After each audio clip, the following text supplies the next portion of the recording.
Why do games like that always have to happen against the Patriots? It's always the Patriots and Bill Belichick. What's up, guys? The Chargers coming off of another brutal loss, their second one in a row where nothing seemed to go right for them. I'm Daniel Wade, joined by David Droegemeier and John Kegley. Should we be concerned about the Chargers offense? Like, how concerned? Where is the concern level at this point? Is the defense getting better? Did they do enough in this ugly game to get the Chargers to win? Special teams a mess again. We're going to get into all of that today. Let's go ahead and get into it.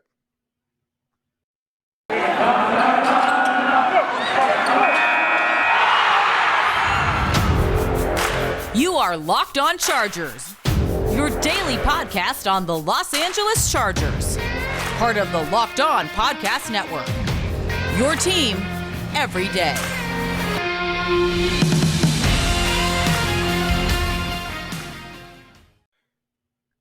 What is up, guys, and welcome into the Locked On Chargers podcast. Thank you again for making us your first listen. As always, we really appreciate it. And thank you for checking out our new Locked On Chargers YouTube page. Make sure you subscribe to that so you can watch us on the daily, and make sure to subscribe or follow wherever you get your podcast from. Well, thank you so much for coming into this show because, as we know, it's tough to come in and listen to, Chargers media of any sort after a game like we saw on Sunday from the Chargers. But we're here, and maybe we won't make you feel totally better, but we are going to definitely break down all the different ways the Chargers lost the game on Sunday to the Patriots. We'll probably skip what went wrong tomorrow because there's obviously going to be a fair amount of that in this show, and we don't want to linger on this game too long. But just an ugly game for the Chargers. I mean, the final score comes down to 27-24. The Chargers fall to 4-3 on the season, which is still really good. And I mean, let's not forget, let's keep that in perspective. Being 4-3 and a first-year head coach's season, that's not anything to be upset about. But when it looks the way it did the last couple of weeks, it obviously feels a lot worse. And on Sunday, everything went wrong. I mean, tip balls for interceptions, from Justin Herbert, like miscommunications leading to interceptions, big-time conversions getting dropped on third down.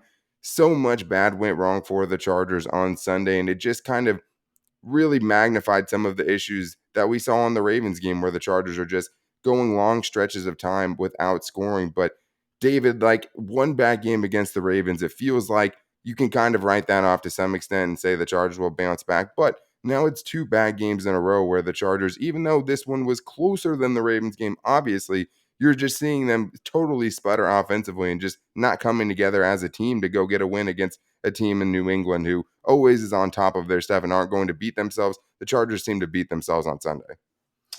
Yeah, and it's starting to become very concerning because you see a lot of stretches in these games where the Chargers on both sides of the ball just seem to just disappear. They say and they talk about wanting to do a lot of things like being more prolific on first and second down. We see a big play that happens right away, and you're like, okay, there it is. That's what they're trying to do, and then that never happens the rest of the game, and you're like, why did that go away? Going into this game that the Chargers had to be better against the run. They had to do better. And, if you look at the numbers, they did. But in portions of this game, the Patriots running game completely took over the pace and tempo of the game. And the Chargers could not do anything to stop it.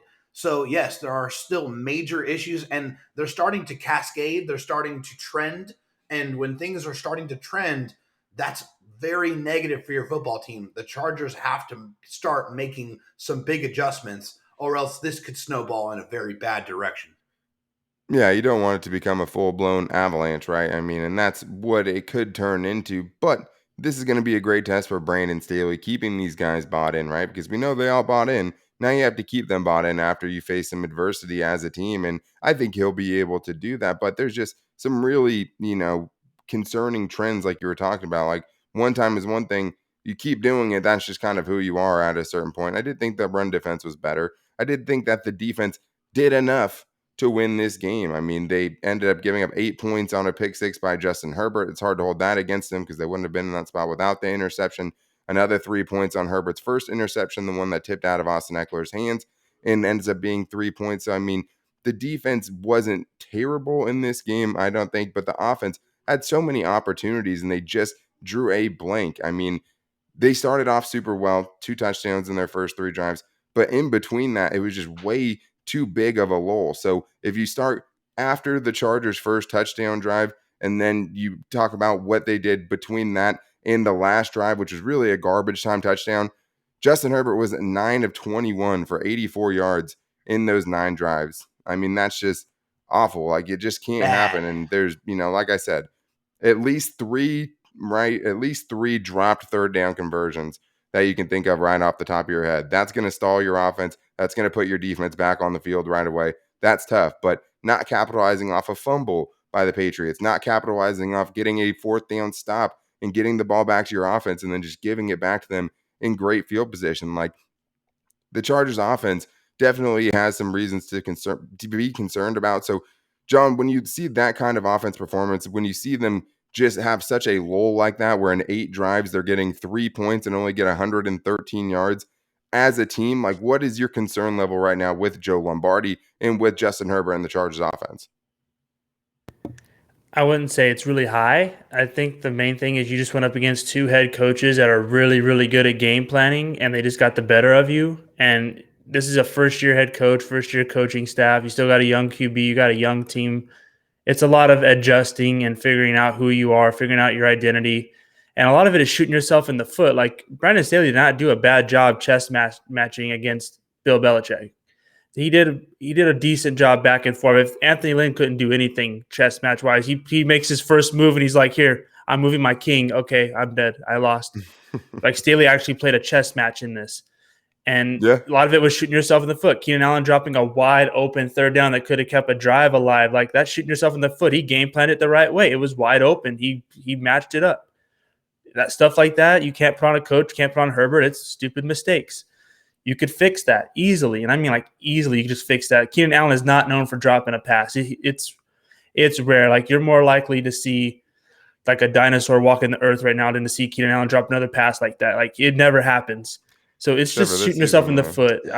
I think it's just rare little things that you don't see happen a lot that are cost you lose these games, but it's easy fix. My concern is not that high. I think there's legitimate concern over Joe Lombardi, mostly because of him already being an offensive coordinator once, right? And then, yes, it's a totally different situation, a totally different group of weapons, but obviously it didn't go well for him in Detroit the first time around.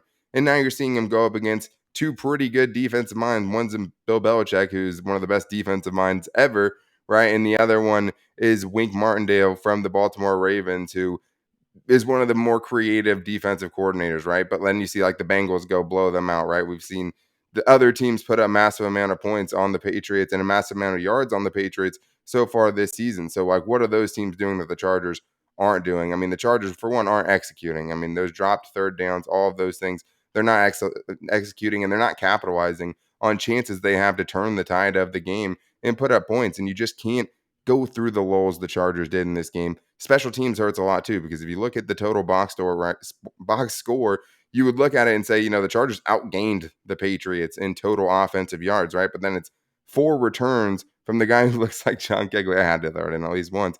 For a 20 yards average per return, that's 80 extra yards right there. I mean, you throw that into it, the Patriots are blowing the Chargers away, and it's those hidden yards and stuff that hurt as well. Dustin Hopkins, shout out to him, hits a near 50-yard field goal, goes perfect on a point after touchdowns. That was the only thing from special teams to really, write home about. But, Brandon Staley said he didn't want to dwell on the game last year. I mean, it didn't look like they watched what Gunnar Olszewski did to them last year, because he torched him again this year. I mean, that means in the last 2 seasons against Gunnar Olszewski, he has, 6-7 returns against the Chargers for 100 or 225 yards and a touchdown. I mean, you 7 can call that returns. a season. That's a season's worth of production in 2 games. You'd be the best punt returner of all time if that was like your whole season. 7 returns for 225 yards and a touchdown. I mean, it's just brutal. But the Chargers offense, it was bad, and I think that's where my blame, at least for this, goes. Well, can we also talk about how bad the blocking is on our kickoff returns and punt returns? Like,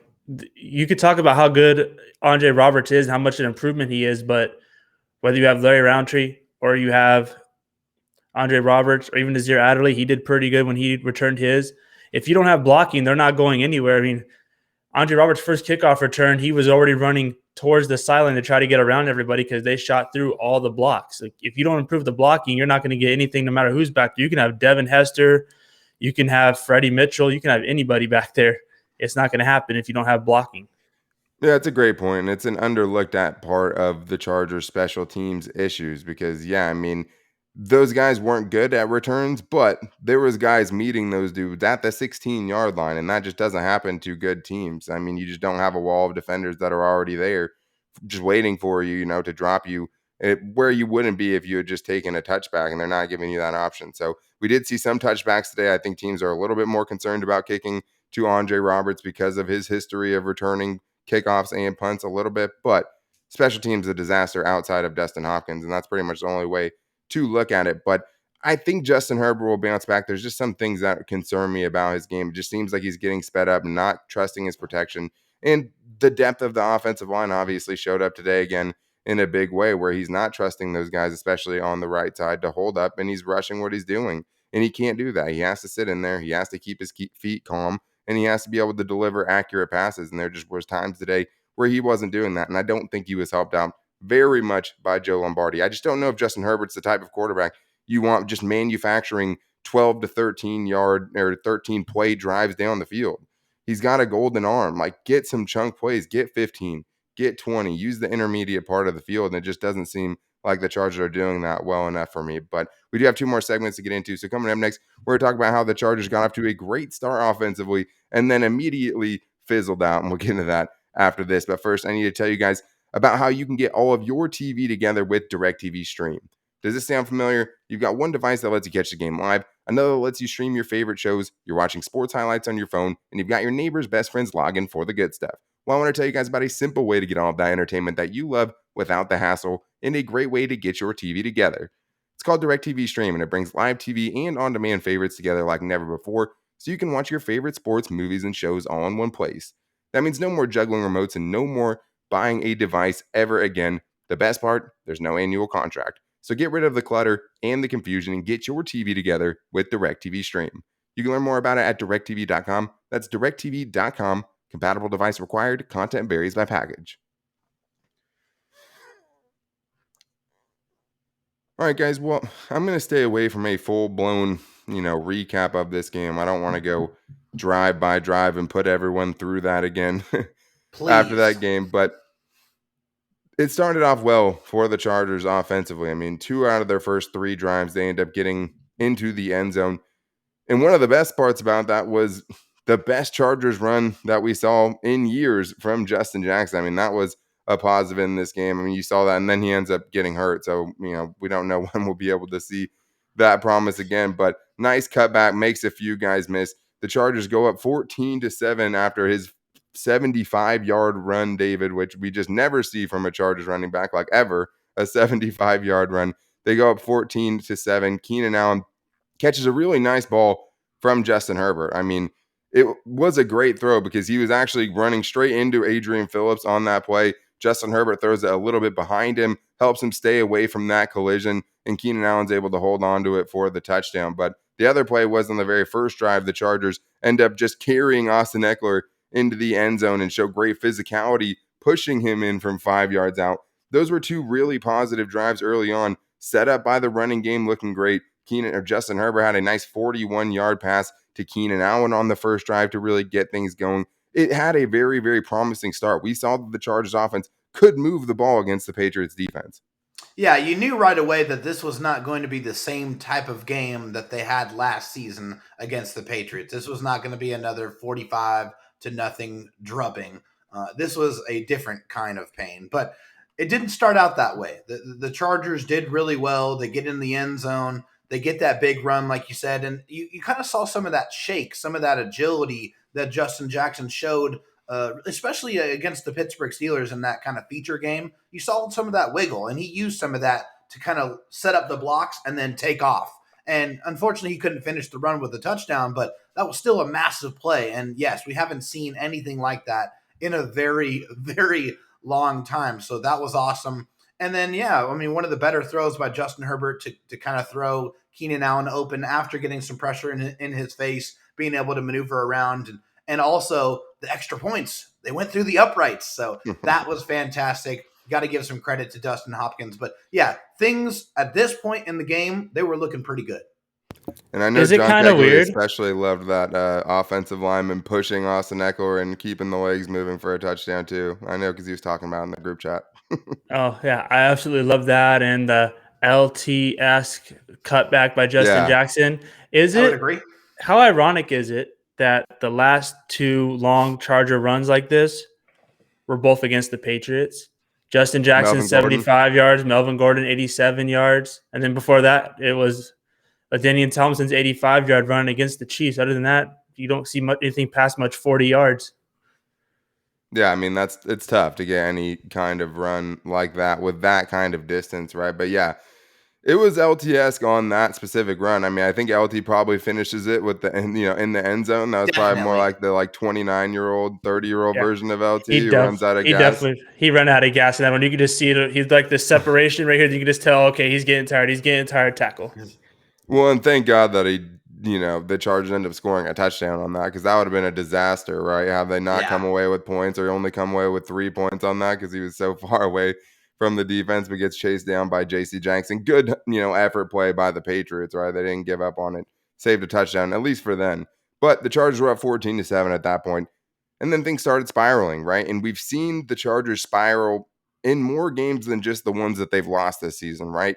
But you've seen them in other games answer the call of adversity. You've seen them punch back, take the other team's best punch, and be able to have something to retaliate with, especially in the third quarter where the Chargers, opening up the third quarter have just been awful. But in the first half in this one, it starts to get away, and the Chargers make some plays defensively. They are getting pushed around a little bit in the running game, but it wasn't crazy. I mean, the Chargers do get a fourth down stop where it was a 4th and 1 that the Patriots decided to throw the ball, which I don't know. Don't ask me about it. It was a bad throw by Mac Jones.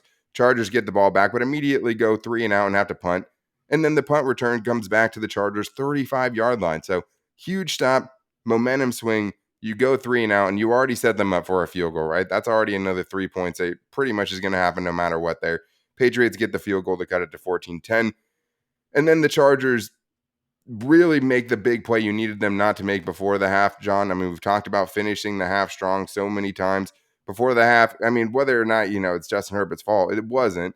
But the Chargers needed to get some points. They needed to get the offense back on track. Instead, it's a tip ball over the middle to Austin Ekeler that he can't handle a high ball a little bit, and then it tips up. Adrian Phillips makes a great play on it. So instead of running a 4-minute offense, ending that drive with some points before halftime and taking some momentum into halftime, we see them lose it again because they end up having an interception and then give the Patriots a free 3 more points.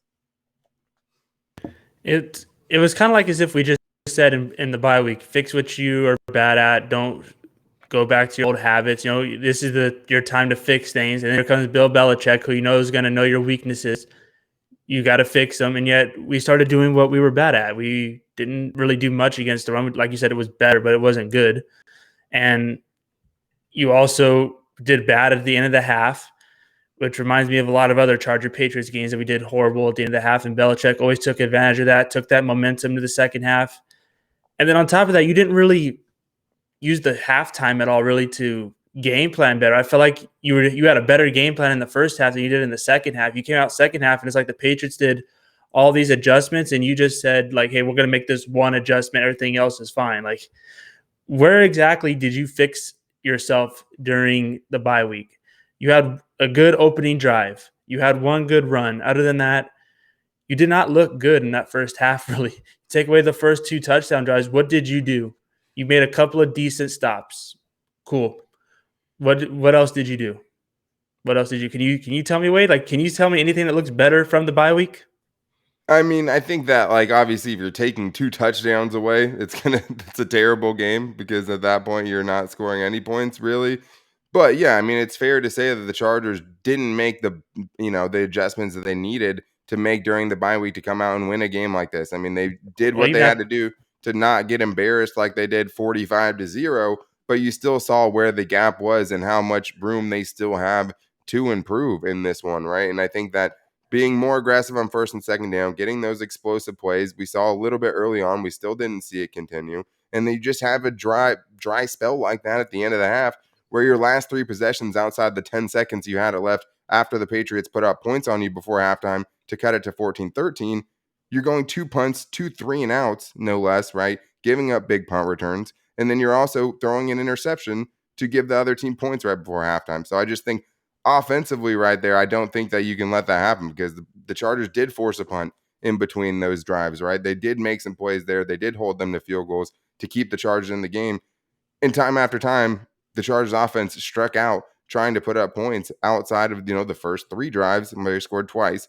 And then the very last drive where they scored a garbage time touchdown. But there were some positive plays in the second half, including Josh Palmer making a pretty miraculous catch that didn't really matter very much, but it was still great to see him getting in on it. And, hopefully we'll see more of him, going forward. But the Chargers never found a way to punch back. And we'll talk about how everything kind of fell apart even more in the second half coming up right after this. But first, I also need to tell you guys about our official betting sponsor of the Locked On Chargers podcast, and that's betonline.ag.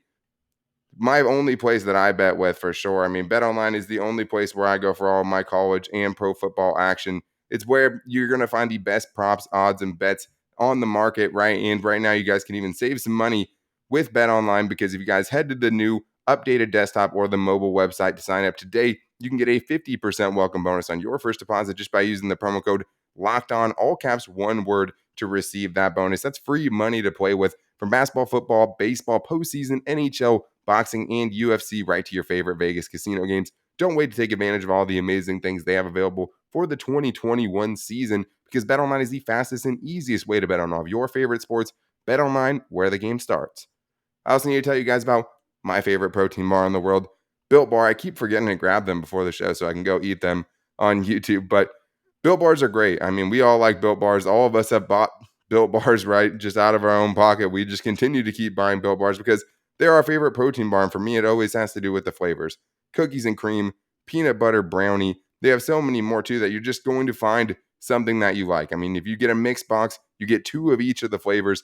I promise you, you're going to find a bar that you like, right? And I just like how portable they are too, right? I always take them with me to work. It's such a great snack. It fills me up. Like you just need some sustenance sometimes to keep your day going. A Built Bar is going to bring that for you. And it's going to fit on your diet as well, which is awesome because it tastes great. Like you're tasting like you're eating a candy bar while you're having something that's actually good for you, which does not happen very often in nature. That's just something that's pretty rare to find.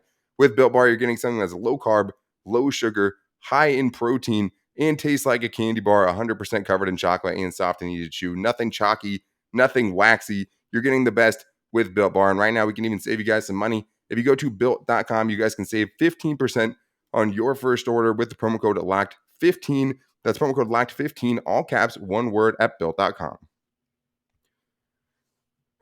All right, guys. Well, we're almost done tearing off the Band-Aid of this game for the Chargers. And the second half didn't get much better than the first half. I mean, at least the first half you ended with a lead. If we just ended things there, the Chargers squeak out and get lucky and edge out a 1-point lead. Unfortunately, they had to play a second half, and you kept waiting for that response. Like, there's been so many times this year where it seems like the Chargers are going to turn into the same old Chargers, and then they find a way to not do that.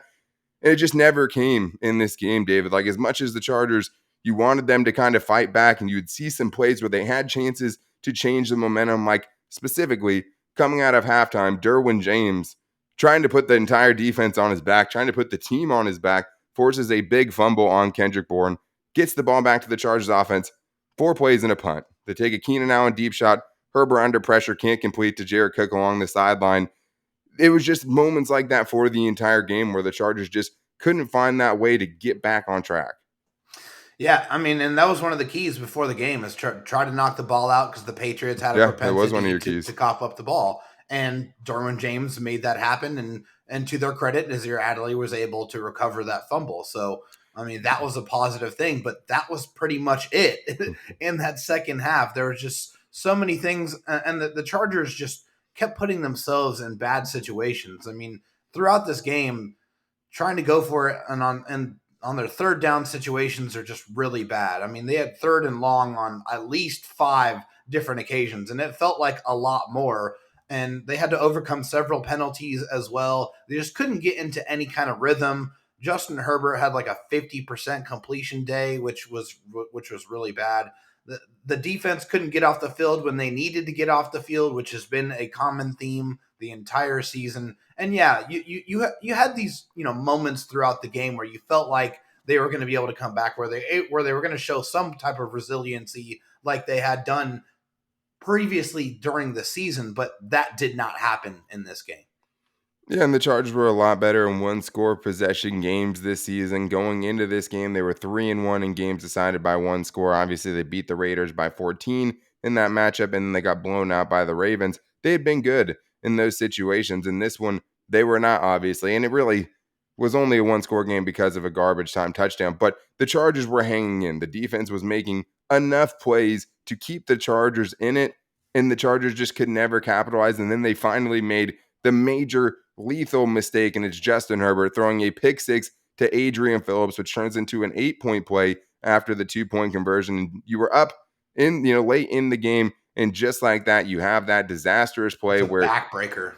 Jared Cook's not even looking for the football when Justin Herbert throws it. I mean, Justin Herbert threw it before he needed to. He wasn't under immediate pressure. I'm not sure where he was going or what the design of that play was to get a first down anyway, and where the miscommunication went so wrong. But it looks ugly. It looks like the AJ Green plays David brought up. Like it has the feel of that kind of game where it just nothing's going right for you. But John, right there, that was the backbreaking thing. Like, it didn't feel like even as much as you could buy into Brandon Staley and the Chargers being different in years past, you see a play like that happen in Adrian Phillips, a former Charger that should have been brought back right in the first place, getting his second interception of the day, bringing it back for a touchdown. And after having a very tentative lead that you didn't feel great about being up by one, that's what felt like the last dagger that really killed the Chargers. It really did. Like, right after that happened, you kind of just felt like, okay, we're playing behind by a touchdown now. Before, you were just playing behind by like 2 points. And you're just like, okay, we can maybe get a field goal. And then you get that field goal, and you're like, okay, if we can get a stop, maybe we can get some first downs and force them into something. Worst case scenario, they just drive down and get the game-winning field goal, and you're like, okay, played a good game against the Patriots, against Belichick. We can live with this. And then that happens, and you're just like, okay, this is the old Chargers right here. Now we're just looking really bad at what we're doing on offense. It's not even playing offense anymore. We're just like hoping. It's like a little kid playing Madden. You're just set hike, and you're like, okay, I'm gonna press this button. Let's see if it works. It's what our offense looked like the whole second half. But that little miscommunication right there, I don't know if it's a missed route by Jared Cook or Justin Herbert. Forgot what route it was, but two people are not on the same page right there, and it cost you the whole entire game, really. I mean, the whole game you didn't lose the whole game because of that play, but it was the deciding factor at the end of the game. That's what felt like the final nail in the coffin. That felt like it ended things there, even though, no pun intended. Yeah, even though the Chargers had a chance immediately after that, right, to go answer. Like, Justin Herbert had a chance to go atone for that mistake, right, and go down the field, tie the game up, right, and keep the game going and extending it. And the Chargers, once again, can't get it done because on the next drive, they go 3 and out. They get a holding call on Donald Parham. The ball goes right through Keenan Allen's hands. As wide open as he was all day, right? I mean, that play on that third down, Keenan Allen doesn't get more open than he was right there. It was a fastball from Justin Herbert. It doesn't matter. You have to catch it there. I mean, Keenan was asked in the press conference after the game, hey, do you think you should have caught that? He said, absolutely yes. And he has to say that, right? I mean, I think it would be nice if Justin Herbert could take a little off, right? When guys are 5 yards in front of him or 10 yards in front of him, like, that would be nice. It is harder, especially over the middle with Austin Ekeler and Keenan Allen catching these higher passes that are really, really coming in hot. Either way, it has to be caught there. And the Chargers just fizzle out, right? They don't scratch and claw on that drive to find something. They don't go for it on fourth down. They didn't really have a chance. That would have been really risky at that point. There was still a ton of time left.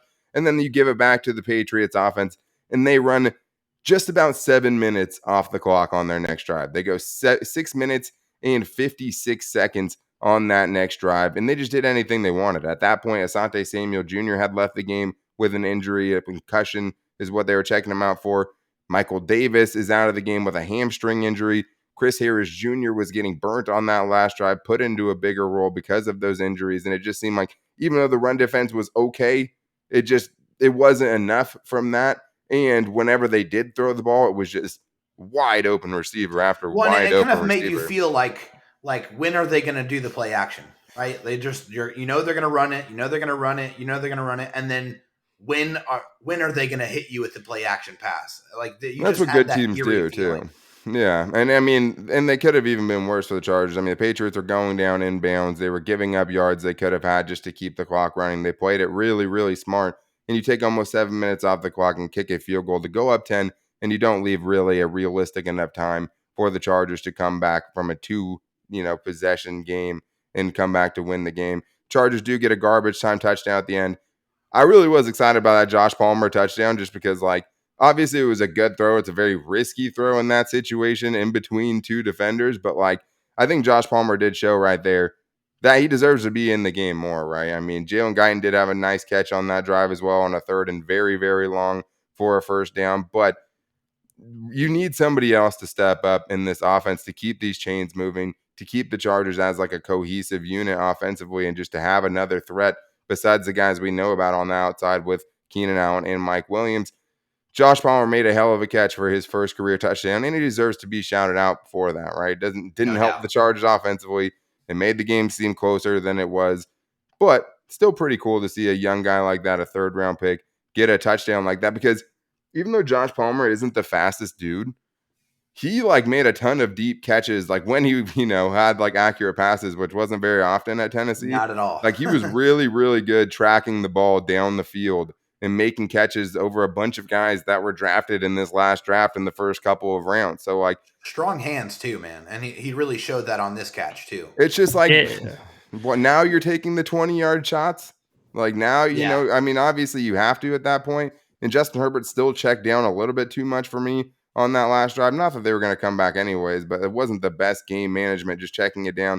A lot of times, I mean, obviously it's Austin Ekeler, but you're better off having an incomplete pass than to get, 5 yards and have the guy get tackled in bounds, right? And not get out of bounds. So it's one of those things, but the Chargers they have a lot of things that they're going to have to figure out. The offense has to be better. I think the defense showed some signs this week that they can be a little bit better in run defense, and they did well enough in run defense to win this game. Like they did. I mean, it was bad. I think the Eagles game is going to be your real statement game on how well you improve, because you're going to go up against Nick Sirianni, who's not known to be a high game planner, guy, chess match type of coach. It's going to be, whatever he's going to put out there, he's already put out there basically. So it's going to be, how do you adjust to that? Are you going to lose to an Eagles team that doesn't have the greatest running backs in the league, but they do a decent job of running the ball, and you have a running quarterback? And it's the Lions. Yeah, It is the Lions. But with the Patriots, it was just the Jets until they went and did it against the Chargers. I mean, Daniel Wade would look good against the Lions, and he barely does anything with his life except for podcast and bartend. So I mean, the Lions are trash. So it's going to be this: they have a running QB, and they have some running backs that can get the job done. They're not great. It's not going to be a Nick Chubb or something like that, but they get the job done. So it's going to still be a force at the running game. This is your chance to prove that you can do better. If you don't do well against this Eagles team, against a coach who's not a big game planner, it might be time to start questioning what's going on right now. Like, has the Chargers been figured out? I mean, that's going to be the real thing with the Eagles. And the Chargers, and John Kegley is one of the many Chargers fans who loves to overreact about things and is going to question the coaching staff before half the season is over. Or I guess officially half the season is over. I'm not questioning the coaching staff. It's more about the questioning players. Things. So at that point, you leave it up to interpretation. Like, I don't even know what you're questioning, because it's just it things. Can be anything. It's time to start saying, like, hey, are the players That's figured analysis out? right there. I could be challenging everything. So I mean, anything, I could always be right, because later on I'll just be like, that was the thing, guys. Remember when I said anything? That's what it was. Let me pull my Anthony Lynn out here. We're evaluating everything. We're going to evaluate everything. But it's just for the football team. It's going to be time to say, like, okay, is the game plan the situation? Is Justin Herbert starting to come back down to earth? Is it the players are not the right fit for this scheme? Like, you're going to have to start really questioning things on the team. You're going to start really looking around if you don't do well against the Eagles. Yeah, and my problem is too, is like, obviously execution has to be better, but like, we were promised, the Saints offense, right, with a big armed quarterback to hit all the throws that Drew Brees couldn't hit later on in his career. And at certain points, it seems like they're trying to run the super precise Drew Brees throwing it 6 yards at a time offense. Is incredibly frustrating to see that. And I do think they have personnel issues. Like they don't have a super explosive receiver, right? In that sense of guys that are just going to burn, get big yards after the catch and do those explosive things like a Deebo Samuel or someone like that. The Chargers don't have that creative, explosive dude on the roster. Like there's certain things they must get better at. They don't have a true deep threat. And I mean, Jalen Guyton's only a deep threat when he's catching deep balls. And he hasn't done it at all this year. We haven't seen a single one of Jalen Guyton beating the defense deep and having the Chargers take advantage of it. It hasn't happened not once. Well, he had one opportunity. dropped It the was damn ball. overthrown. It was not completed. He beat the Ravens for one play, and You're right about and I mean for sure, but until he catches it, it's not a threat until it works, right? Absolutely. So like that's the problem, and I just think that there are certain things. And Joe Lombardi, right? I think he deserves criticism from this game. Does that mean he can't adjust? Does that mean Brandon Staley and him can't get in the room and figure things out a little bit more? And Brandon Staley starts saying, "Hey, I let you do it your way. Now we're gonna start doing things my way a little bit." Like there's definite ways where things can get better. We have to let it play out a little bit. Is it fair to be concerned about it? Yes. Absolutely.